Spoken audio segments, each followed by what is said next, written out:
Hello mga kakusina! Ang recipe natin ngayon ay itlog sa tanghon gisado.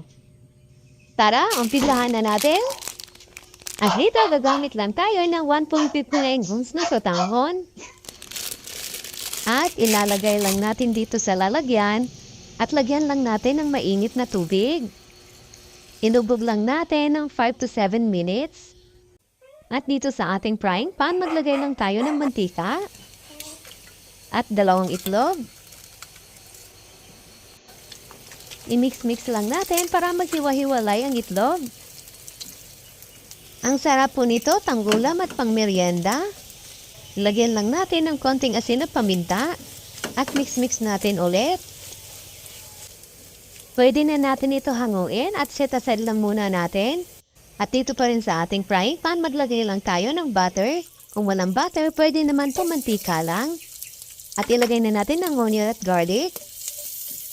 Once lumabas na ang aroma, ilagay na natin ang carrot. Mix-mix lang natin saglit. Mas masarap kasi pag nilutong pa ang carrot. Pwede na natin ilagay ang cabbage. At isunod na natin agad ang ating mga pampalasa. Oyster sauce, ketchup, at seasoning. At lagyan din natin ng soy sauce. At i-mix-mix lang natin. At ilagay na natin ang ating sotanghon.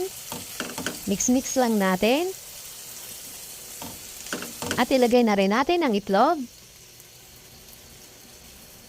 At mix-mix lang nating maigi.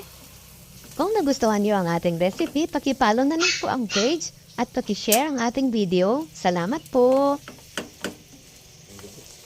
At lagyan din natin ng spring onion. At mix-mix lang natin saglit. At pwede na po natin ito hanguin. Lagyan lang natin ng sesame seeds. Kung wala po kayong sesame seeds, pwede na wag na lagyan. At eto na po ang ating masarap na itlog sa tanghon gisado. Sa recipe natin, ang laki ng natipid natin. Hindi na tayo gumamit ng karne. 10 minutes lang, may itlog sa tanghon gisado ka na. Ang sarap talaga!